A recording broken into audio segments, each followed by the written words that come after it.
ሚኪ እንኳን በሰላም ቆየኝ። እንደዚሁም የሶሎዳ ሚዲያ ተከታታዮች እንኳን ደህና ቆያችሁ። ከበደ አስፋ እባላለሁ። የትንሣኤ ሰው አንደርታ ፓርቲ ሊቀመንበር ነኝ። አመሰግናለሁ ሚኪ። እንግዲህ በትግራይ ውስጥ ያለው ወቅታዊ ሁኔታ እጅግ በጣም የተወሳሰበ ነው። እንደምታውቀው የዛሬ 4 ዓመት ሰኔ 21 የትግራይ ታጣቂዎች ወደ መቀሌ ከገቡና የመከላከያ ከትግራይ ከወጣ ጊዜ ጀምሮ ጦርነቱ እጅግ በጣም የተስፋፋ እዚህ መሀል ሀገር ድረስ የመጣበት በጎንደርም በዚህ በአፋርም በዚህ በወሎ በሸዋ በኩልም እጅግ በጣም ተስፋፍቶ አውዳሚ የሆነ ውጤት እንደነበረው ሁላችንም እናስታውሳለን። ያ ጦርነት በ2-3 ዙር አልቆመም። በስተመጨረሻም እንዳየው የፌዴራል መንግስት የህወሓት ሰራዊት ማነው የትግራይ ታጣቂዎች ከሰሜን ሸዋ ከተመለሱ በኋላ ወደ ትግራይ አልገባም። በአማራ ክልል ቆቦ አካባቢ ነበር ያረፈው። ይሁንና ይህንን ጦርነት አሁንም በንግግር ማለቅ ሲገባው አላለቀም። ብዙ ንብረት፣ ብዙ ሀብት ወድመዋል። ብዙ ታዳጊ ወጣቶች ረግፈዋል። ሰኔ 21 ላይ አገኘሁት ያለውን ድል የትግራይ ህዝብ እንዳየው በብዙ በሚሊዮን የሚቆጠር ወጣቶቹ ዳግም ያጣበት መልሶ ከጭቆና ወደ ጭቆና የተሸጋገረበት የቤተሰቦቼ ብሎ ህዝብ ብሎ ታገልኩ የሚለው የትግራይ ታጣቂም የትግራይ መስዋዕትነት ለበሉ የህወሓት አመራሮችና የጦር አበጋዞች ሲጠለፍ ቆሞ ያየበት የትግራይ ህዝብ መልሶ በአሰቃቂ ሁኔታ በራሱ ልጆች በጭካኔ እየተሰቃየ ያለበት ሁኔታ ነው ያለው። ያልበቃ ብሎ አሁንም የጦርነት ደመና አለ። እንደምታስታውሰው እንግዲህ ጄኖሳይድ በትግራይ ላይ ተፈጽሞብናል ብሎ እያሉ መልሰው ጄኖሳይድ ፈጽሞብናል ብሎ ከሚሉት ሻዕቢያ ኃይል ጋር ጽምዶ በሚል ሌት ተቀን ሲደሰኩሩ እያየን ነው። እርግጥ ነው ለትግራይ ከሁሉም ህዝቦች ጋር ሰላም ያስፈልጋታል። ከአጎራባች ክልሎችም ከአጎራባች ሀገራትም ጋር ሰላም ያስፈልጋታል። ከኤርትራ ህዝብና መንግስት ጋር ሰላም ያስፈልጋል። ከአማራ ክልል፣ ከአፋር ክልል፣ ከሌሎች ከአጎራባች ሱዳን ሀገርም ሰላም ያስፈልጋል። ነገር ግን ሰላም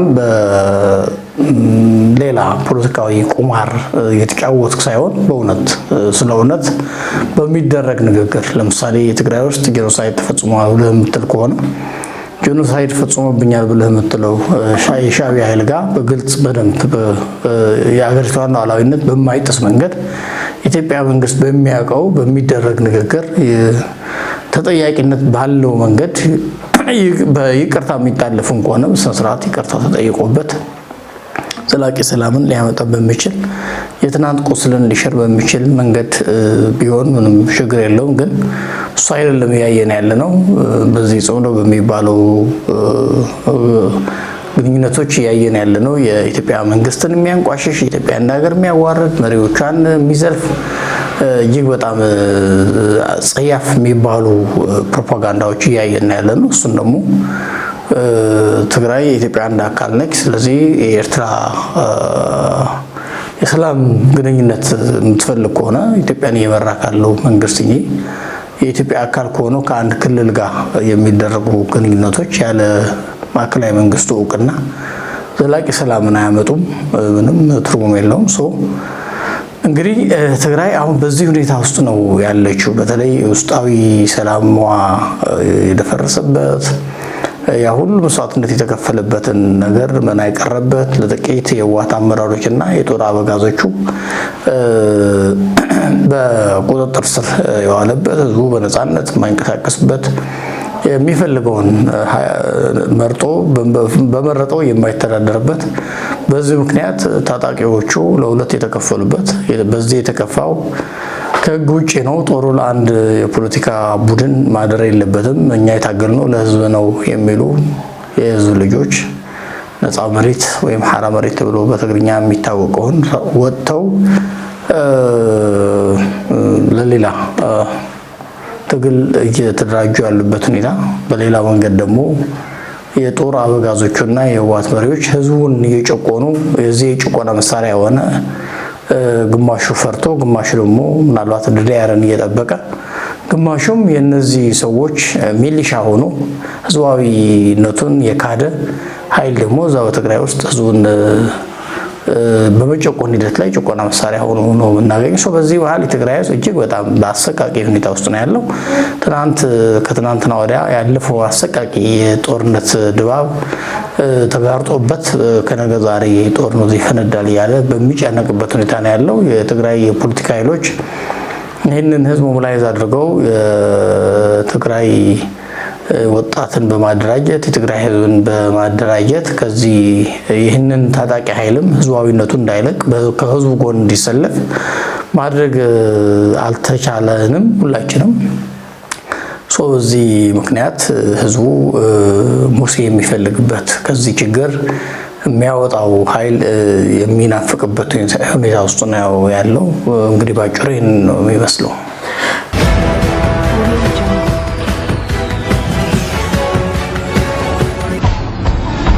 የእሳቤ ልዩነት ሊኖር ይችላል። እንግዲህ ተቃዋሚ ፓርቲ ወይ ተፎካካሪ ፓርቲ መሆን ምን ማለት ነው ከሚለው ስንነሳ እኔ እሳቤው ላይ ይመስለኛል ችግር ያለበት። ተፎካካሪ መሆን ማለት በአንድ የፖለቲካ ምህዳር ውስጥ አንድ የፖለቲካ ፓርቲ በሁለት መንገድ ይንቀሳቀሳል። አንደኛው ትብብር ነው፣ ሌላኛው ፉክክር ነው። በአገራዊ ጉዳዮች በአገሪቷ የልማት ሁኔታ፣ የጸጥታና ደህንነት ሁኔታና የብሔራዊ ጥቅሞቿ ዙሪያ ከመንግስት ጋር ተባብረህ ትሰራለህ። መንግስት እየመራ ካለ ገዢ ፓርቲ ጋር ተቀራርበ ትሰራለህ። በሚሰራቸው መልካም ነገሮች ምስክርነትን እየሰጠ ትሄዳለህ። በሚጎድሉ ነገሮች ደግሞ ጉድለቶችን እየሞላ ትሄዳለህ። ይሄ በትብብር ማዕቀፍ ውስጥ ሊታይ የሚገባው አንዱ የፖለቲካ ምህዳር መገለጫ ነው። ሌላ ፉክክር ነው። ገዢው ፓርቲ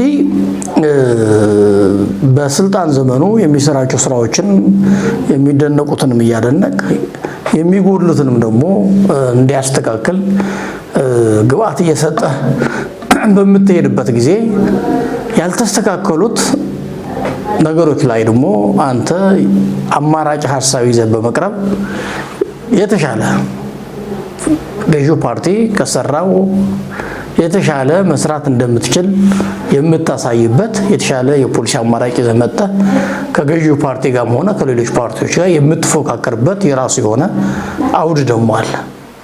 በምርጫ ጊዜ ወይም ደግሞ የፖሊሲ ክርክር በሚደረግበት መድረክ ላይ ከገዢው ፓርቲም ሆነ ከሌሎች ፓርቲዎች ጋር ያለውን ልዩነት አንስተህ ያንተ የተሻለ የምትለው አማራጭ ሀሳብን አማራጭ ፖሊሲ አማራጭን ይዘህ ቀርበህ የምትፎካከርበት ሁኔታ ይኖራል። በምርጫ ጊዜም ተመሳሳይ።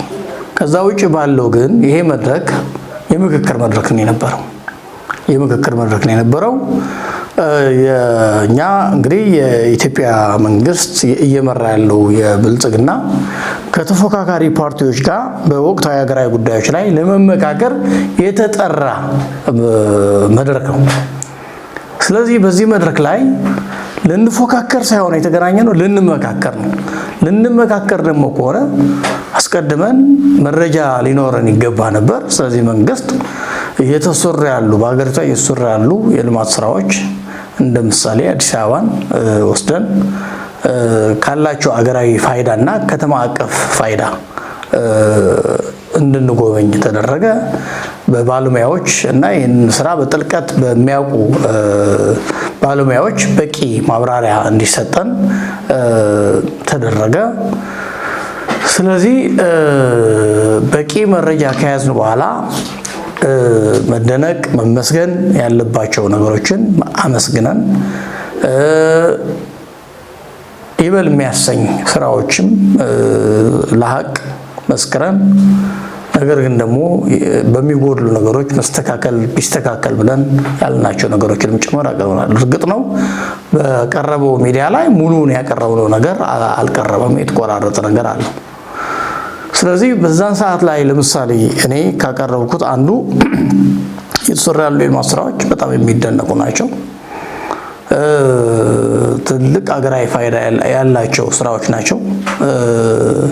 የፖሊሲ ለውጥ ውጤቶች መሆናቸውንም አይቻለሁ። ምክንያቱም መንግስት መስራት ያለበት ነገር አንዱ መሰረተ ልማት መዘርጋት ነው።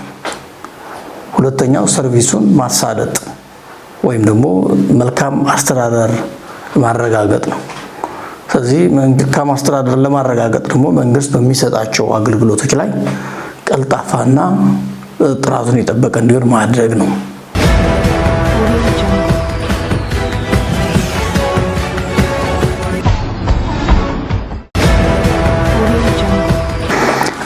እሺ እንግዲህ እንዳልኩ ቅድም ብያለሁ፣ የፖለቲካ ፓርቲ አባል ሆነ ስትታገል መተባበር ባለብህ እየተባበርክ መታገል ባለብህ መፎካከር አለው። ምክንያቱም መንግስት መስራት ያለበት ነገር አንዱ መሰረተ ልማት መዘርጋት ነው። ሁለተኛው ሰርቪሱን ማሳለጥ ወይም ደግሞ መልካም አስተዳደር ማረጋገጥ ነው። ስለዚህ መልካም አስተዳደር ለማረጋገጥ ደግሞ መንግስት በሚሰጣቸው አገልግሎቶች ላይ ቀልጣፋና ጥራቱን የጠበቀ እንዲሆን ማድረግ ነው። እዚህ ጋር ገቢ ከሰዓታችን አንጻርም ቆጥበን መጠቀም ስላለብን ነው መሀል ላይ ጣልቃ የገባችሁና በብልጽግናና በኢህአዴግ የሚያቀርቡት ተቃዋሚዎች ነገር አለና ኢህአዴግ ትልቅ ፕሮጀክቶች ነበሩት፣ ሀገራዊ የሆኑ ፕሮጀክት ነበሩ፣ ትልልቅ ሜጋ በጣም እድል ስራ ሊፈጥሩ የሚችሉ ለወጣቶች እድል ስራ የሚፈጥሩ በልማት ላይ ኢህአዴግ አይታማም በዚች ሀገር ዲሞክራሲ ነው ያልነበረው እንጂ ብለው ለብልጽግና ግን በብልጭልጭ ላይ ነው። ምንም ሀገራዊ የሆነ ፕሮጀክት እንኳን አልቀረጸም፣ እድል ስራ የሚፈጥር ስራ አልሰራም። የሀገሪቱን በጀትና ሀብት ባልሆነ እድል ስራ ለዜጎቹ ሊፈጥር በማይችል ሀብት እያባከነ ነው ያለው ብለው ይወቅሱታል። እንግዲህ ከዚህ አንጻር በትክክል በፖዚቲቭ ሀሳብ ያላቸው ተቃዋሚዎች ለእነዚህም ምላሽ ምንድን ነው? እሺ እንግዲህ እንዳልኩ ቅድም ብያለሁ፣ የፖለቲካ ፓርቲ አባል ሆነ ስትታገል መተባበር ባለብህ እየተባበርክ መታገል ባለብህ መፎካከር ባለብህ ደግሞ የተፎካከር መሄድክ ነው የአንዱ የፖለቲካ ምህዳር መገለጫ ብያለሁ። ከዚህ በመነሳት እኛ ያየናቸው መልካም ነገሮችንም አንስተናል፣ አድንቀናል፣ መስክረናል። ይጎድላሉ ብለን ባልናቸው ደግሞ ግብአት ሰጥተናል። ለምሳሌ ከሰጠነው ግብአት አንዱ በአዲስ አበባ ላይ ይሰራ ባለ የኮሪደር ልማት ላይ የተነሱ ያሉ የልማት ተነሻዎች መዳረሻቸው የት ነው የሚል ነገር ከጉብኝታችን በፊት የመጀመሪያው ጥያቄያችን ነበረ። እዚህ ልማቶቹን እያየን እጅግ በጣም ጥራታቸው የጠበቁ በጣም በአጭር ጊዜ ውስጥ የተጠናቀቁ ድንቅ ስራዎች ናቸው። ይሁንና ግን ከዚህ አካባቢ የተነሱ የህብረተሰብ ክፍሎች ደግሞ መዳረሻቸው ማወቅ ይገባን ነበር። ተዘዋውረን እንዳየነው የሚበዙት በተለያዩ ኮንዶሚኒየሞች እንደዚሁም ደግሞ የአዲስ አበባ መስተዳደር ለዚህ ዓላማ ብሎ በሰራቸው አካባቢዎች መስፈራቸውን አይተናል። ከዛ በመለስ ግን በሰፈር ደረጃም ለምሳሌ የካዛንቺስ ነዋሪዎች እዚህ ገላንጉራ የሚባል አካባቢ ላይ በተሰሩ ህንፃዎች ላይ ደረጃቸው የጠበቁ ህንፃዎች ላይ እንዲሰፍሩ መደረጋቸው፣ በአንድ መንደር ላይ ሳይበታተኑ እንዲሰፍሩ መደረጋቸው ብቻም ሳይሆን ደባል የነበሩ የህብረተሰብ ክፍሎችም እዚህ አካባቢ ላይ መጠለያ ተሰርቶላቸው የሳሎን መኝታና ኪችንና ሻወር ያለው መጠለያ ተሰርቶላቸው እነሱም እንዲሰፍሩ የተደረገ መሆኑን፣ ከዛም ባሻገር የንግድ እንቅስቃሴ የነበራቸው እዚህ አካባቢ ላይ ሰርቶ የሚተዳደሩበት ሱቆች ተሰጥቷቸው እየሰሩ ተመልክተናል። ስለዚህ ይሄ መልካም ነገር ሆኖ ምክንያቱም የልማት ተነሾች አሁን ሰው ተኮር መሆን መቻል አለበት ልማቱ።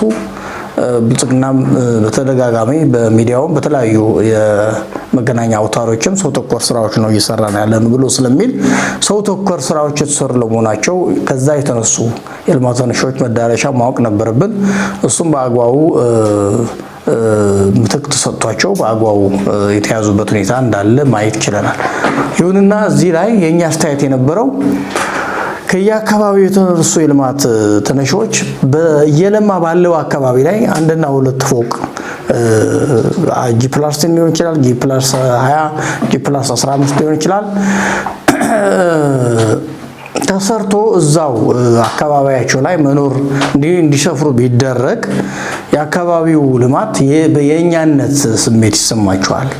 ነገር ግን አሁን ከሰፈራቸው በራቀ ወደ ሌላ አካባቢ ላይ ከዛም ደግሞ ተበታትነው የተለያዩ ቦታዎች ላይ እንዲሰፍሩ ቢደረግ ለዘመናት ያካበቱት ማህበራዊ ትስስራቸውን እንዲበጣጠስ ያደርጋል። ምክንያቱም እነዚህ ሰዎች በእድርም በእቁብም በተለያዩ ማህበራዊ በጸበልም በምንም ማህበራዊ ግንኙነት ትስስር የነበራቸው የህብረተሰብ ክፍሎች እንደመሆናቸው መጠን እነዚህን ሰዎች ልክ እንደ ካዛንኪሶቹ አንስቶ አንድ አካባቢ ማድረግ አንድ ነገር ሆኖ ነገር ግን እንደዛ አይነት የመንደሮች ስለሌሉ በተበታተነ ሁኔታ የተለያዩ አካባቢ ላይ እንዲሰፍሩ ማድረግ ማህበራዊ ትስስራቸውን ስለሚበጣጠስ በአንድ በኩል ሳይበታተኑ በሌላ በኩል ደግሞ እዛው ሰፈራቸው ላይ እየለማ ባለው አካባቢ አሁን ሪል ስቴቶችና የተለያዩ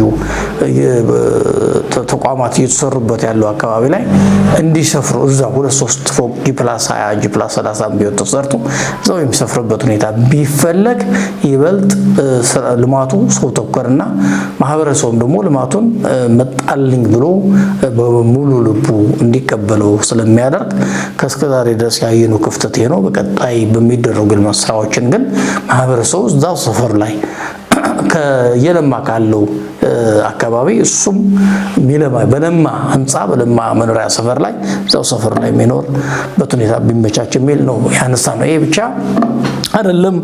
ለምሳሌ ከበጀት ጋር ተያይዞ አሁን የትግራይ ድህረ ጦርነት ነው ያለው። ስለዚህ ትግራይን መልሶ ከመገንባት አንፃር የተበጀተው የ18.2 ቢሊዮን ብር በቂ አይደለም። ከድህረ ጦርነት ላለ ክልል ተገቢ ነው ወይስ የመልሶ ግንባታው በተለየ በጀት የሚያዘው የሚል ጥያቄም አንስተናል። በእርግጥ ነው ሚዲያው ላይ ይሄን አልቀረበም። ሌሎች ከዚህ በመላ ሀገሪቷ እየተካሄዱ ያሉ የልማት ስራዎች ትግራይ ተጠቃሚ እንዳልሆነ ይህንንም ደግሞ ከመነሻው ፕሪቶሪያ ከተፈረመ በኋላ ጊዜያዊ አስተዳደሩ የተቋቋመበት መንገድ ይሳሳት አካታች ስላልነበረ ህወሓት የልብ ተሰምቶት በዛ መንገድ ሙሉን ስልጣን ጠቅልሎ ካልያዝኩ ያለበት ሁኔታ መፈጠሩንና ይህንን ደግሞ እሱም ብቻ አልበቃውም። በመካከሉ በእርስ በርስ በሁለት ተከፍሎ በስልጣን ሽኩቻ 2 ውድ ዓመታትን የባከኑበት ሁኔታ መኖሩ የትግራይ ህዝብን ተረጋግቶ የልማት ተጠቃሚ እንዲሆን እያደረገ ስለሆነ ፌደራል መንግስት ለዚህም እጅ እንዳለበት ነገር ግን ህጉን ተከትሎ የጊዜያዊ አስተዳደሩን ሁሉን አቀፍ አድርጎት ቢሆን ኖሮ የሁሉ አይሆንም ነበር የሚል ይህንንም ያቀረብንበት። በተመሳሳይ በገበታ ለሀገር ልክ እንደ ገርአልታ የመቀሌ የኮሪደር ልማትና በተለይ ደግሞ የአሸንዳ አደባባይ የሚባለውን ተሰርቶ ለማህበረሰቡ እንደ የአሸንዳ ስጦታ ተደርጎ እንዲያበረክቱለት ጠቅላይ ሚኒስትሩ ጥያቄ መልክ ያቀረብንበት ሁኔታ አለ። ይሄ ነው እንግዲህ የነበረው ሁኔታ። ሁሉም በሚዲያ መቅረብ ነበረበት አለ።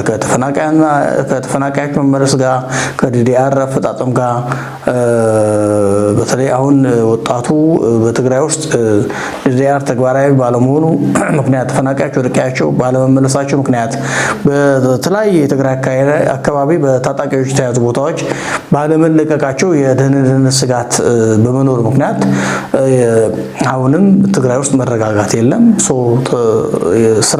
ስራ እድልም የለም፣ ስራም ልማትም የለም።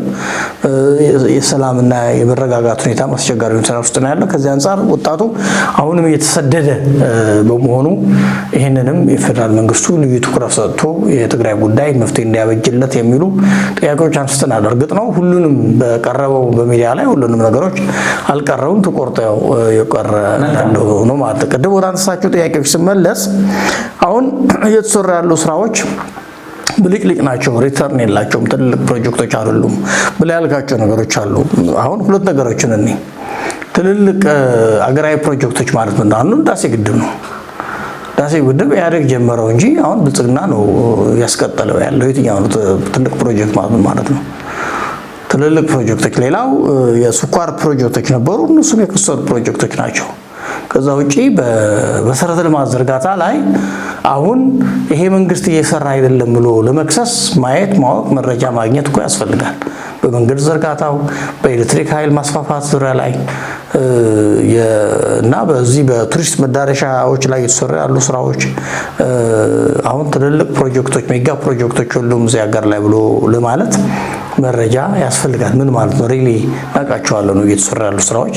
እኔ አሁን እንደ ራሴ እና እንደ ፓርቲ ማውቃቸው ነገሮችን ነው የመሰከርኩት። ከዛ ውጪ ይህን እየነቀፉ ያሉ ይህን እየወቀሱ ያሉ አካላት ግን በትክክል ሪሊ እዚህ ሀገር ላይ ትልልቅ ፕሮጀክቶች የሉም ወይ? ህዳሴ ግድብ ስቲል በማለቅ ላይ ያለ በኢህአዴግ ተጀመረ እንጂ በብልጽግና ጊዜ እየተሰራ ያለ ፕሮጀክት አገራዊ ፕሮጀክት መሆኑን ሳንረሳ ማለት ነው። ከዛ ውጪ በቆላና የመስኖ ሚኒስቴር በኩል እየተሰሩ ያሉ የመስኖ ግድቦች አሉ፣ ትልልቅ ፕሮጀክቶች አሉ በዚህ ሀገር ላይ። ምክንያቱም አሁን ኢትዮጵያ አንዱ ችግሯ ከዚህ ከበረሃማነት ጋር ከዝናብ እጥረት ጋር ተያይዞ የድርቅ ተጠቂ የሆኑ የህብረተሰብ ክፍሎችን በዘላቂነት የምግብ ዋስትና ለማረጋገጥ እየተሰሩ ያሉ ስራዎች አሉ። ወደዚህ ወደ ምን ይባል ወደ ኦሮሚያ እና ሶማሌ መካከል ላይ እየተሰሩ ያሉ የመስኖ ስራዎች አሉ። ይሄ ብቻ አይደለም። ከዚህ ከስንዴ ጋር ተያይዞ ስንዴ መግዛት እንድታቆም ከተቻለ ደግሞ ስንዴን ኤክስፖርት ማድረግ እንድትችል በኩታ ገጠም በተለይ በሶማሌና በአፋር እኔ ራሴ ያየኋቸው በኩታ ገጠም እነዛ የበረሃ የነበሩ ጥቅም የማይሸጡ የነበሩ ሰፋፊ መሬቶች የአዋሽንና ዋቢ ሸበሌን ወንዞች ተጠልፈው የሰፋፊ የስንዴ ምርቶችን እንዲያመርቱ እየተደረገ ያለበት ሁኔታ አለ። በአገሪቷ የደህንነት ኤጀንሲዎች ምላጭ በመከላከያም በዚህ በፌዴራል ፖሊስም በሌሎች በደህንነት መስሪያ ቤቱም እየተሰሩ ያሉ ምክንያቱም የአገሪቷን ዘላቂ ጥቅም ለማስጠበቅ የአገሪቷን የመከላከል ኃይልን ከማሳደግ አንጻር እየተሰሩ ያሉ ትልልቅ ስራዎች ይሄ ብቻ አይደረሰው ትልልቅ ፕሮጀክቶች አሉ እና እንደሌሉ አድርጎ ማቅረቡ ትክክል። ግን ደግሞ የመንግስት ዋነኛው ስራ ምንድነው የሚለውን ነገር ነው። መንግስት መሰረተ ልማት ነው የሚዘረጋው። መንግስት ሰርቪስን ነው የሚያሳልጠው። ሰርቪስን የሚያሳልጡ ነገሮችን ነው የሚሰራውና ሰርቪስን ከማሳለጥ አንጻር ሁሉንም ስራዎች በቴክኖሎጂ እንዲታጀው አውቶሜት የተደረጉ በተለይ ከመልካም አስተዳደር ጋር ማረጋገጥ ጋር ተያይዞ ሰርቪሱ ቀልጣፋ ለማድረግ የአንድ ማዕከል ፕሮጀክቶች ለምሳሌ ልክ እንደ መሶብ በሁሉም ክልሎች ይህንን ለማስፋፋት እየተደረገ ያለው ሁሉም በንግድ ዘርፉም በዚህ በገቢዎች ዘርፍም በመብራትም በቴሌም እየተሰሩ ያሉ ስራዎች ስማርት ለማድረግ ሰው ባለበት ነው ሰርቪስ የሚያገኝበት ሁኔታ ለምሳሌ ገቢዎች ኦንላይን ግብርህን የምትከፍልበት የምታሳውቅበት እድገት ላይ መድረሱ በንግድም እንደዚሁ የተቆጨለ አስፈላጊ የተባሉ ዶኩሜንቶችን አያይዘ ንግድ ፈቃድ የምታወጣበትና ንግድ ፈቃድ የምትመልስበት በቴሌ በኩል በመብራት ኃይል በኩል ቤት ውስጥ ሆነ መብራት በቴሌ ከፍለ እዛው ሄደ ሰርቪስ የምታገኝበት ሁኔታ የቀረበትና በቤቱ ሆነ ሰርቪስ የምታገኝበት ሁኔታ እየሰራ ያለበት ሁኔታ ነው ያለው።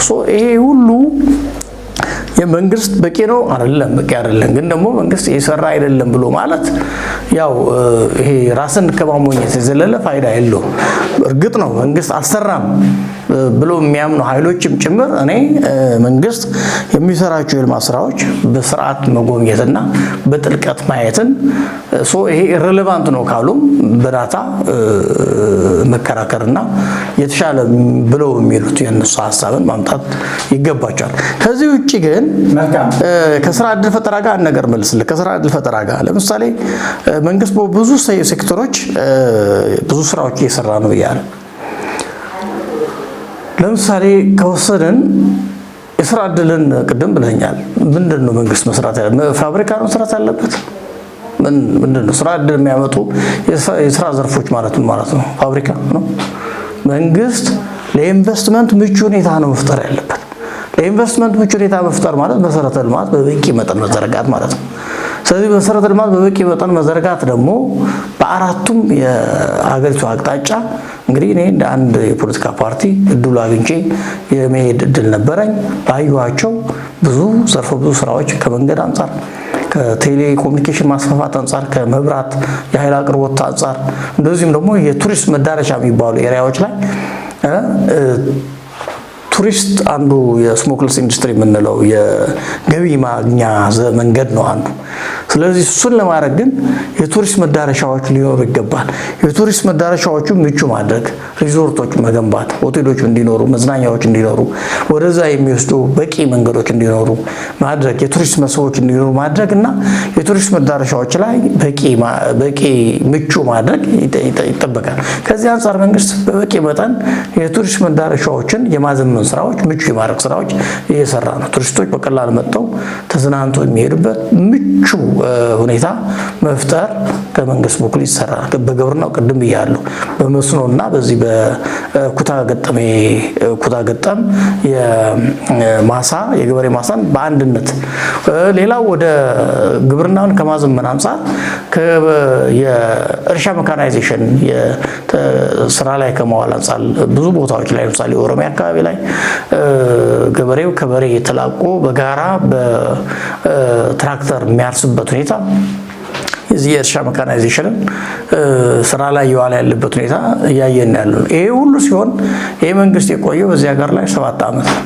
በዚህ 7 ዓመት ውስጥ የሰራው ስራ በልኩ ገምግሞ መደነቅ የሚገባውን ማድነቅና የሚጎድለው ነገር ላይ ደግሞ ማስተካከያ ሀሳብ መስጠት፣ ከዛ ባሻገር ግን በሚኖር የምርጫ ወይም ደግሞ የፖሊሲ ክርክር መድረክ ላይ ከዚህም ተወስዶን ትወስዳለህ፣ የሚጎድለውን ደግሞ የሚሞላ የፖሊሲ አማራጭ ይዘህ በመቅረብ የተሻልክ መሆኑን የምታሳይበት ነገር ትፈጥራለህ እንጂ መንግስት ልክ ፋብሪካ መገንባት አለበት ከተባለ እሱ የመንግስት ስራ አይመስለኝም። መንግስት እሱ የግለሰብ ስራ፣ የኢንቨስተሮች ስራ፣ የግል ባለሀብት ስራ ነው። መንግስት ግን ለባለሀብቱ ምቹ ሁኔታ መፍጠር መቻል፣ መንገድ መስራት መቻል አለበት።